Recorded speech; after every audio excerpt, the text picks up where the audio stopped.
Welcome back to Series 2 of the No Big Deal podcast with me, Jack Nico, and Jack Fox. And we are very excited to welcome our next guest, Ollie Smith from Joule. Now, with almost 15 years of sales experience, Ollie has been there, seen it, and almost completed and done it all. With a mix of new business, account management, and leadership experience, Ollie actually started out in door-to-door sales in Australia for 2 years. He then moved into the IT space out in Australia before returning to the UK to work in the creative and brand world. In his career, Ollie has set the sales record wherever he's been for the biggest deal sold. I mean, he has to be on No Big Deal with that claim. He's 5x revenue at Joule in 2 years, and he's ran a business with a team of 80 door-to-door reps when he was 21 in Australia. Definitely need to dig into that in a bit. Thanks so much, Ollie, for joining. Oh, thanks for having me. Top man, Ollie. Thanks for joining us, mate. I've got a quick question to kick us off. You've obviously closed a lot of deals. You've got a seriously good CV there. Can you tell us what's the most important part of a big deal at the start? When you're starting off and you think, I'm going to build a big deal around this, what's the key ingredient that you look for? That's a really good question. I think for me is taking a step back and actually analysing what the actual opportunity is. I think we can all see... I think something that every salesperson either does or has done in their career is see something shiny in the grass and want to run directly towards it, and then sort of have those blinkers on. So that for me, whenever that opportunity exists, is to take a couple of step backs, sink it in, think about it. Like, don't rush, do it properly. So like seeing the size of the prize, not just the glitter. Exactly. So And if you think about how that sales process is then going to set up the long-term relationship with that client as well, like you've got to obviously hand this over to a customer success team. You want to grow the account. You want to ensure the account renews and is going to be a good advocate for you out in the market as well. So I think being able to take those step backs and really understand the size, not just the size of the opportunity, but what the brand or what the company themselves is looking for early on, is really going to shape your entire sales process. And then that's going to set the precedent for the rest of the relationship that you have with that client moving forward as well. Do you know what's so interesting about that, Jack? And I think that's a massive difference when we go and speak to, frontline sales reps of like seed or Series A backed companies versus like us with our experience before working at like a post Series C and D, where generally it was like growth at any cost. Just sell any deals. Whereas like Ollie has to think about, okay, is this really in our ICP? Are we going to be able to deliver value to this customer? Is this going to be a long-serving customer, which actually is going to shape the way that all of these big, massive growth series funding-backed companies will have to reverse back to stop churn? Yeah, I've said the same thing as well. Like what's the best word to describe? Like the constraints on the deals that we sell now are far more tight because we have to see that the customer's going to outlive our CAC payback. We have to see that the customer's going to have room for growth in white space. We have to see the customer's going to be a good advocate. We have to see that the customer's going to make the onboarding process easy for our side and not be a constant thorn in the side. Like the concept of selling a deal to a customer now is far more about the actual total contract length as opposed to getting a transaction done. So Ollie, on that note, can you tell us about the start of this deal, like the details of the start of this deal that made you think, okay, this isn't just a shiny object. This is actually something that we can go and do good business with? And also as well, on top of that, Ollie, give us like a quick description of Joule and like what you do. Yeah, for sure. So Joule, look, we are brand advocacy software. We help brands in the fashion and beauty space power social commerce. So what social commerce is not people buying through social media platforms, but people being influenced to make purchasing decisions through what they see on social media. So what we essentially do is work with brands to help them identify a pool of advocates, people that genuinely love their brand, that have social influence, to be able to go and promote their brand and deliver advocacy in different ways. So it's kind of like the anti-influencer brigade. The old school way of thinking of humans promoting your brand used to be, let's pay someone lots of money because they've got a big following to promote our brand. It does nothing for your brand. No one cares about it. People care about human interaction. Gen Z care about what people that look like them are doing and buying. So we just help brands do that at scale, essentially. But yeah, going back to the start of this deal, well, actually, it would be way before the deal even started. We as a company, we've come from, when I started, 15 people, scrappy. We're all doing lots of different things. To now being what I call a real company. 2 years later, with great clients. Obviously, for us, our ICP, getting in front of these bigger, more referenceable brands is obviously a lot more difficult when you are that brand new thing that nobody really knows about. So we had a pretty clear strategy in place to try and get those logos towards us through partners. Again, through good partners, you've got to BD them in order for you to become trusting and referenceable, because it's their reputation that they're putting on the line if they're obviously introducing you. So it was more my CEO than me that started that relationship, but spent a couple of years working very closely, BDing essentially these partners based in the States, who essentially know the CEOs of every major brand and retailer in America. Can't even explain the significance of these people and who they know through their background in finance. So I had to get them on board because we were aware that they were the key to getting introductions into these brands. So actually, that's where it started, was a couple of years of hard BDing a partner in order to get introductions into any of the major brands in the States. That's mad, isn't it? Because that business model is so different to the business model of cold outreach plus trying to get inbound leads. But arguably, it's far more effective with longevity because the partnership ecosystem just continues to serve you once it's in place. Whereas the BD ecosystem is just like a one and done kind of system. You have to just keep rinsing and repeating it. And if the well dries out, the well dries out. Yeah, 100%. And the deal I'm talking about today, we were BDing heavily that organization across our business, getting absolutely nowhere through that. And then one email from this partner into the CEO of this business meant a reply within an hour, and a meeting set up another hour later with the CMO and the marketing leadership suite for us to present to. And it's amazing how crazy referrals, aren't they? Isn't it, man? I'm sure I should probably know some stat off the top of my head, given what I sell about the effectiveness of referral emails. But I know it's a stupid level X of replying, especially when you start an email with referred by Jack Fox. Do you know what I mean? It's oh yeah, I know him, bang. Can I just say the biggest deal I've ever sold, Jack? Your contacts referred me into the deal. Do you remember we were in the office in the WeWork and I was like, does anybody know so-and-so? You were like, I know that person. Come over here and we'll write an email. And the person introed me and we had a call the next day. I was like, bingo. Ollie, can you tell us, not the exact contents of the email, and doesn't need to be the exact details, but there's lots of people listening to this who are like, I need to get high in accounts. I need to get referrals into accounts. I need to sound credible. I need to eloquently explain what my product does. Can you tell us a little bit about maybe the framework or the strategy behind what was in that email to get the attention and deliver the idea of what the value of Joule does? There was nothing in the email. It essentially said, "Hi, CEO, hope you're well. I know this really cool company over in London called Joule. They're great for you activating your passionate customers. I'm not even going to say anymore because I don't want to butcher it. Over to you." That was it. Simple. How easy is that, though? So simple. That is it. Of course, but I think what's interesting, and particularly when you're thinking about C-suite, is C-suite don't care about your technology. They don't care about how it works. No. They care about what problem it's going to solve for them. And this introducer knew that this company that we're talking about today wanted to be able to engage more closely with their advocates. Okay? That's the CEO's way of thinking. The CEO doesn't care about the features and benefits of Joule. They care about the problem it's going to solve. So actually, that is the best way to pitch them. Because if you send them an email with 8 bullet points about why your technology is so great, they don't care. They're not going to read that. Say it louder for the people at the back. Clip it, share it, snip it. Rima, are you listening? That is going on the reels.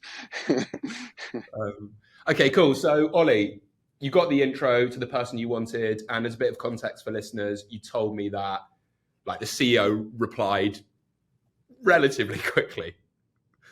Yep, CC'd in, I think it's the CMO and their assistant. I was then sent a load of times, when are you guys free to meet? Funnily enough, we bent over backwards to get in front of the CMO of, this is a multi-billion-dollar, massive fashion brand that everyone knows. So yeah, we bent over backwards to get on that call, and yeah, they invited basically the leadership suite across marketing to that initial call, and it happened sort of within about a week, really. Now, tell us what happened on that first call. It was quite interesting because for us, so this call happened. It was probably about a year ago now. We'd obviously been pitching to some larger organizations, but hadn't really been in this situation where people had no idea who we were coming into this call. Absolutely none whatsoever. And it was less of a discovery kind of call and more of a, hey, look, this is who we are. This is what we do. Do you like it? Maybe if you like it, you'll answer some questions and we might be able to qualify and discover blah, blah, blah. So I got on the call. We created a deck for the call. We didn't have one before. I brought my CEO and my head of strategy onto the call for obvious reasons, to mirror the people that were on the call from the brand side. But we built out a deck. So we're like, we don't actually know how to do this. We've not really done it before. So it's very much sort of this introduction initially to what Joel believes in brand advocacy, what the power of it was, and then a little bit about engaging with your advocates and how to drive value from them. And about 10, 15 minutes in, my two champions sort of put their hands over their eyes and dropped their heads and like looked really stressed. And I was like, being the quite human, I guess, person that I am, was like, oh, sorry, am I talking total nonsense here? Do you absolutely hate this? And they turned around and said, no, I didn't know you guys existed. We're 1 year into a 5-year plan to actually build our own software to do exactly what you do. Oh, God. Yeah, so that's never happened to me in my career before, and may well never happen again. Talk about product market fit, though. Jesus Christ. Exactly. Yeah, there was like my CEO was like, "Yes, my vision, my vision's really my vision. Yeah, I am a pioneer. Yeah, exactly. So I'm making it sound like we didn't have any good clients for this. We have loads of great clients for it, just especially the American market was something that we'd not spent much time developing. So yeah, that was really funny and really caught me off guard. Like I said, I've never had that experience on a sales call before. Interestingly, what can I just ask? What did you say next? Because that would put me on the back foot a little bit. Because I'd be like, all right, cool. These people are on my side. I don't want to embarrass them in front of their boss now. You kind of want to take that conversation offline and say, how do we approach this to your boss going forward? So how do you handle that on the fly? Yeah, that was really interesting. I think I probably said about 8 times while I was working out what it was I needed to say next. But I think for us it was like, okay, don't go off kilter. Keep doing what you're doing. Like I'd spent a lot of time obviously preparing for this call for the different stakeholders on that call. Obviously, I didn't know these people. I wasn't able to speak to specific objectives for those individuals, but had obviously knowing the different types of marketers and what is relevant to them on a sort of fairly good level from my experience. So okay, we're just going to keep going. We're just going to keep going here because to be honest, I didn't know what to do. So all I could do was continue to deliver the information about Joel. And if at the end of the call or halfway through they cut me off and said, you know what, Ollie, thanks so much. This is clearly great because we're doing it ourselves, but we're not interested. Then fine. And again, like you say, product market fit, probably would have taken that on and used it as a story. How did you, Ollie, after that, what the important thing is, and with any of these big deals, it's all about de-risking it for the customer of like making a change. So they're already committed. They've already done a fifth of the work of building something in-house to solve a challenge which Joel solved for.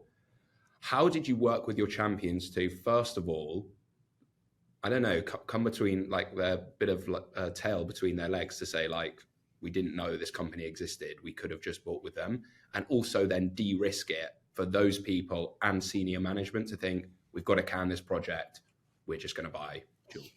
Yeah, it's a really good question, Jack. So obviously from that initial call, I was able to identify the two key champions that I was going to have based on the fact that they were running this project and their roles and responsibilities within this company.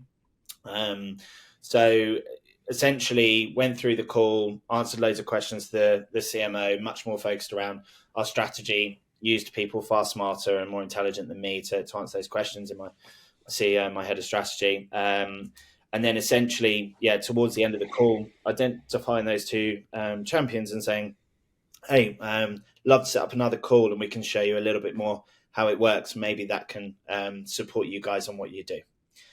With the idea being is that then, okay, cool. Firstly, if they're doing it themselves, they've seen our technology now. If we can find some way of potentially working together one day, great. These are very influential people at a huge organization.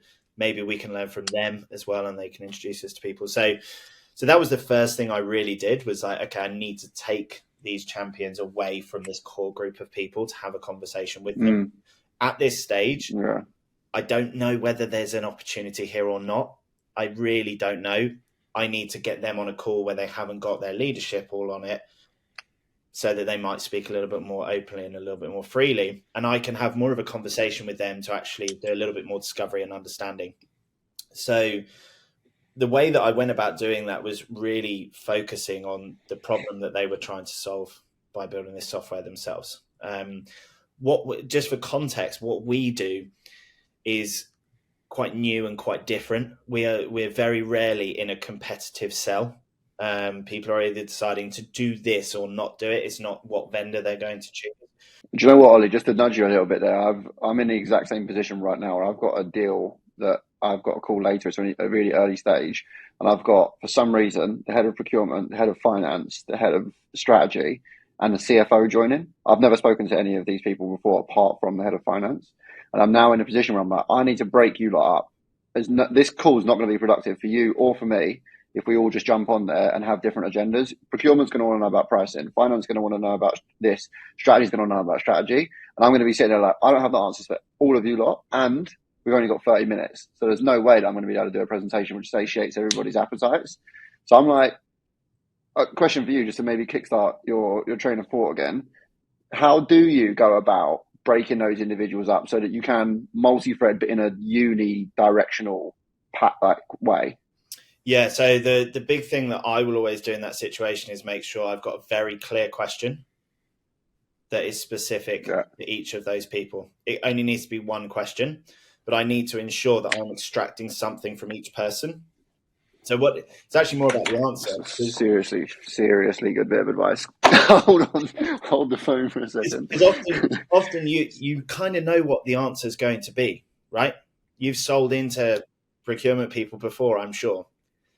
Procurement people all kind of have the same objectives, right? There's going to be nuances amongst them, but the same core objective across what they do, right? Just like our job as revenue generators is to generate revenue, right? That is the core thing that we have, and that's what Jack will sell to in his role. SalesLoft helps you to sell more stuff, basically. I'd actually be keen to get your advice, because I've got like the steroid version of that. Actually, it's like my big deal, or one of the big deals I've got for my end of month, and as of about 2 hours ago, they said, like, we need to do a final tick box. You need to demo to all of revenue management next Tuesday at the end of the day. So I've got a list of 10 people on like my calendar. I've managed to get, like, in the next 2 hours, actually after this podcast recording, like a call with my champion to help me prep. But I'm like, how am I possibly going to get calls with 10 people, or try my best to figure out where to like hedge my time? I've got an hour with them. Like, I need to hit home on 10 different people that care about 10 different challenges, 10 different priorities across a revenue management. Like, what? I don't know. What should I do? So and you've got to choreograph a demo which speaks to all of them without it being painful for the other 9 while it speaks to the one individually. Yeah. So forecast that deal. There's 2 things I would do.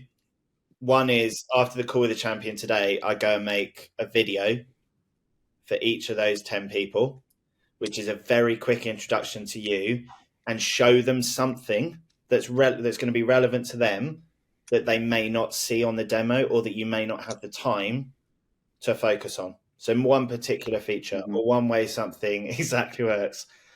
Like, wish I had a mic. Exactly.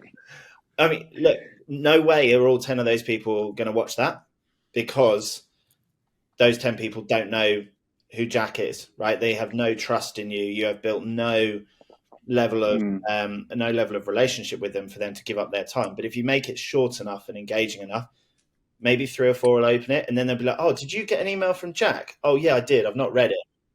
So it can create that. It might not work, but if one person does it, they then might on the call be like, "Oh, hey Jack, you showed me that video. I think, can you dive into that a little bit more?" And then what you're actually doing is you're taking it away from a pitch into them discovering you. So I would actually make your demo very generic and very simple and very short. Because if you've got half an hour, your demo needs to take 5, maximum 10 minutes of that half an hour to allow for questions that are relevant and interesting to them. If you pitch for 29 minutes, everyone's going to be turned off to it.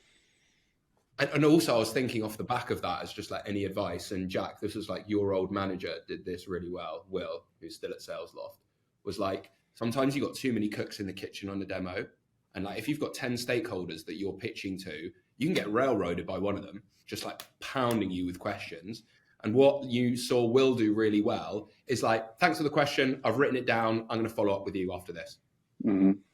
And it's like a really good way to like keep that flow of the demo going. Yeah. Yeah, especially if you've got an SE doing the demo for you and it's out of your hands. Yeah. And it also depends on how much trust that you've built internally as well, Jack, with those people, right? Or with your champion at the moment. Because if your champion loves, is trusting enough of you and they're genuinely going to sign very soon, I would break that up into more than one call. It's like, no, I am not demoing to 10 people. Yeah. Now, you don't always have control of that, but if you've proven enough value to that organization, you can stop that from happening. And you can say, you know what, I'll take this 3 in one and I'll take 6 in another, or whatever it might be. Yeah. We don't have a lot of time on our side. And to be honest, like when I originally had this through, I didn't see it as a red flag. It's like, this is actually a good sign for me. Like they obviously care about this. You've got 10 people all together at the same hour in Exactly. It's funny, isn't it?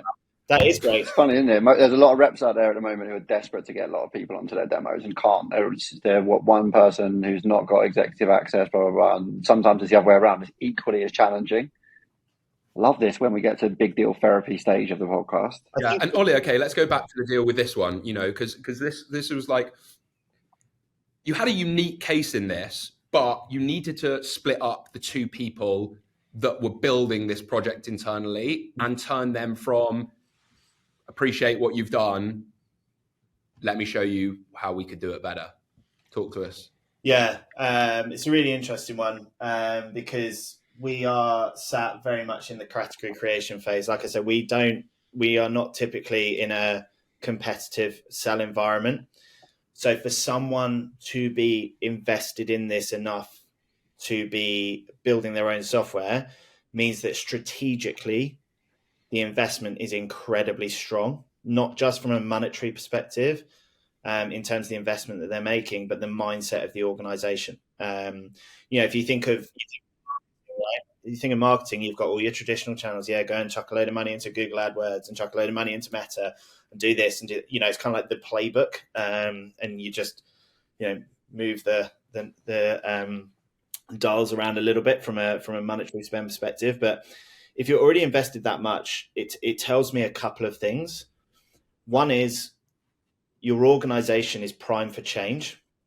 Your organization has the ability to make decisions to change, which is great and is very rare at an enterprise level. And 2, you've got the skills and expertise to understand what the opportunity is because you're already working on this project. You have spent so much time building your knowledge and your business case to go to a CFO, a CEO, whoever, say, hey, can I have lots of money to create something new that no one else is doing? Like you have got to know your shit very, very well in order to be able to do that. So that gave me the confidence that I'm going from, instead of this sell of concept of why you should invest in your advocates and why you should invest in social commerce, which is a lot of what we would typically do, I'm actually now talking about the cost of inaction because they know how great this is and they're already doing it on a manual basis and they're building a platform to automate all of this. So, sorry, you've got 4 years left to go. Right. Let's show you what that 4 years of inaction is going to cost you. Let's show you how much money are you paying over the next 4 years to make it happen? Oh, more than I'm going to charge you. Awesome. Also, I now have an what your budgets are. No, I'm kidding. And do you know what? Do you know what strikes me so critical about that? I was going to say, do you know what strikes me so critical about that, Ollie? You put that message to the CEO, and that they, excuse my French, they fucking care about solving that.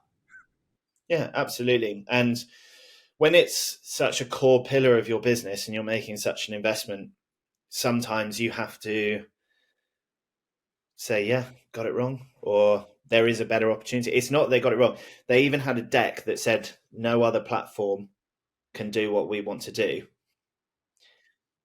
which is great. But like it's just they didn't know about us, right? If they started researching today, they would have found us. I'm pretty confident of that. But this is obviously like 2 years ago when they started this project, 2.5 years ago, when we were a very different business to where we are today. So I think that cost of inaction, and then not just the cost of inaction, but the fact that they could get to market with this very quickly in comparison. Yeah, you're moving time horizon this way and this way at the same time. Exactly. Your business case is sound. But you're still eating it, right? You're still eating it. They could have some businesses would have definitely, kicked Joule out and said, leave us alone and don't come back. And some people would have done that, but this is a very progressive organization that really understood the opportunity. So yeah, it was an interesting one. Do you think, okay, this is interesting, and this is Jack, this is not something that we've touched on in like ages. Do you think you were lucky that this brand thought progressively? Or do you think that your business case for cost of inaction was strong enough for them to can the project? Which one do you think? I don't think it's one or the other, because one leads to two. So the fact that they are brave and they're open is why they were doing this in the first place. So selling Joule on cost of inaction is not always the best. Well, most of the time it isn't the best way to sell Joule, because they don't have an idea. The buyer doesn't have an idea of what the inaction actually is, because they're already spending their marketing dollars somewhere else and getting a positive return. So you're talking conceptually about, oh, you're getting a 3x ROI here. Take that money away and give it to us, and we'll give you a 5x. Well, that's already a guaranteed 3x return. Well, not guaranteed, but they know it's going to happen because it happened last year, and it happened the year before, and it happened the year before that, right? It's the same with us with our own money, and interest rates, and it depends on how risky you want to be. We're also in a world where marketing budgets are shrinking all the time, particularly as a percentage of total revenue. So marketing leaders have got less to work with and often bigger targets. So that cost of inaction is quite difficult when you're talking about something so conceptual. However, if a business is already doing it, or your biggest competitor is doing it and doing really well out of it, then it starts to make sense. And this is where, as the development of a business, with our case studies now and our referenceability, we can talk about cost of inaction a lot more.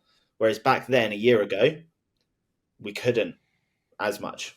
Ollie, that was a very, very eloquent academic way of explaining what is a very complex part of a business case when you're trying to develop a business case for cost of inaction. Because it's really hard to explain to somebody how to quantify cost of inaction and to validate it back to a prospect without sounding like you're fear-mongering or you're plucking numbers out of thin air or you're trying to say that their baby's ugly.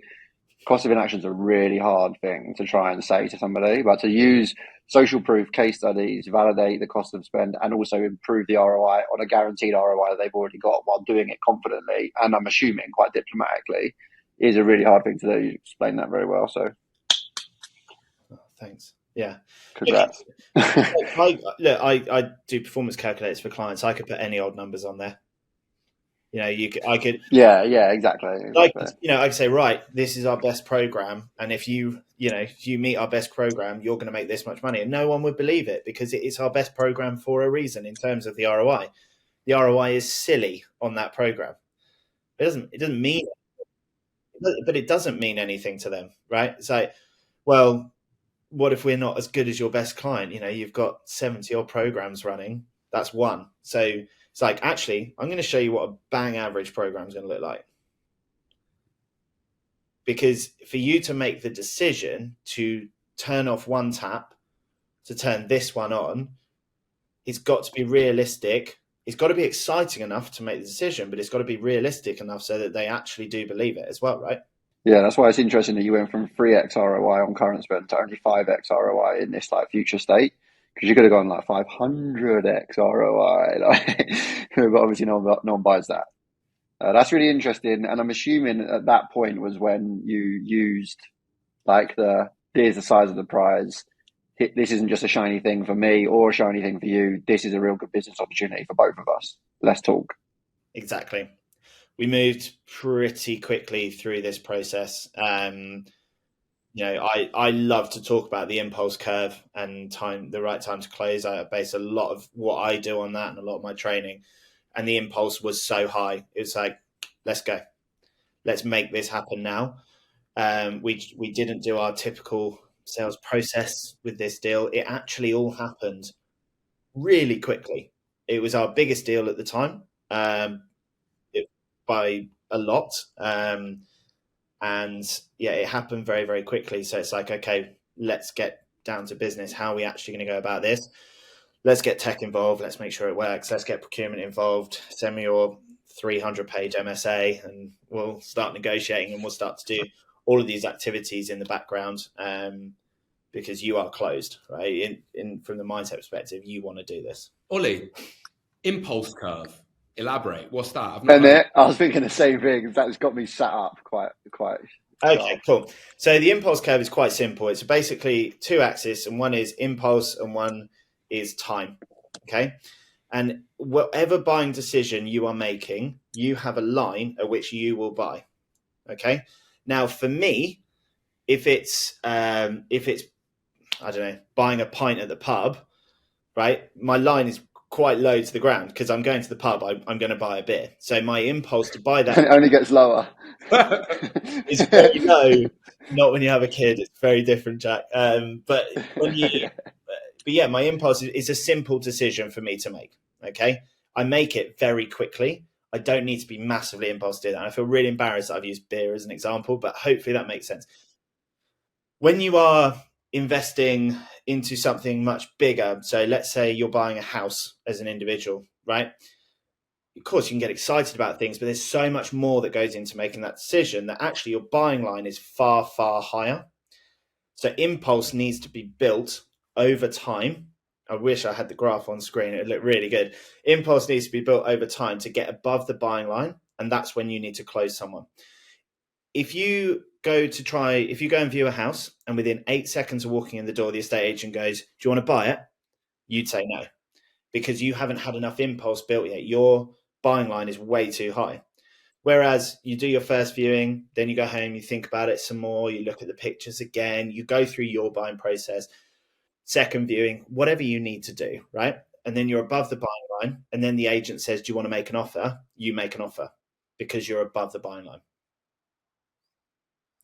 But most salespeople don't understand where someone's buying line is, and they not definitely, but a lot of people don't know the right time to ask to sign the deal, to close the deal. So do you know what? And as well, I've worked with colleagues before that are really good at that.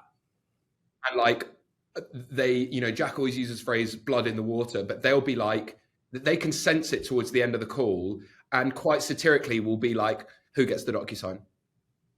I've seen deals like big deals or things at the end, you can sense that they're keen for it and they'll be like, "Okay, cool, let's go, let's sign it." And the deal will be done in 2 days. I'm like, it almost comes off as slightly aggressive, but like knowing this, like as a curve, it's like they just have that natural instinct to go like, "Cool, if you're keen, let's just do it now then. What are we waiting for?" Exactly. And as soon as they get off the call with you, the impulse starts to drop because they come off the call. I'll come off this podcast to loads of emails, loads of Slacks, whatever. My focus has gone away from what you and I have just been talking about. So therefore, you start to move on to other things. So impulse starts to drop. As soon as you get off the call, they are less interested in what you had to say, unless they then go and talk about it internally. And then it drops, and then a few days later, they have an internal meeting to talk about you, and then it rises again. But you don't send the email at the right time. You don't book the call at the right time. It drops again. and then you try and close them after an elongated sales process, they've not been above the buy line for ages. Fuck, this is seriously good. This is Time kills deals. Time that's the catchphrase of the impulse curve. Yeah, it's time kills deals. Like if you're waiting, and as well, like we sit in our meetings, and Coralie, one of the managers, she always says like, "Why do you book next steps like next week? Like why are you not asking it for it tomorrow?" Do you know what I mean? Like that should be your first point of call. And I've started to do that in demos, and I'm like, "Are you free tomorrow? Like, are you free this afternoon?" Yep.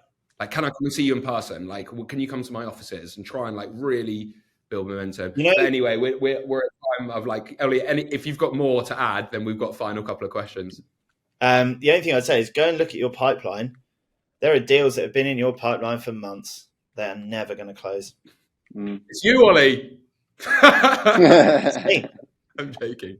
but they won't, because they're way too below. You've got to start again because they're below the impulse. They're below the buying line. It's going to be very difficult to get them back up now. There's a reason why I haven't said yes to you. Yeah. Ollie, we got a final couple of questions. I've loved this. It's been great.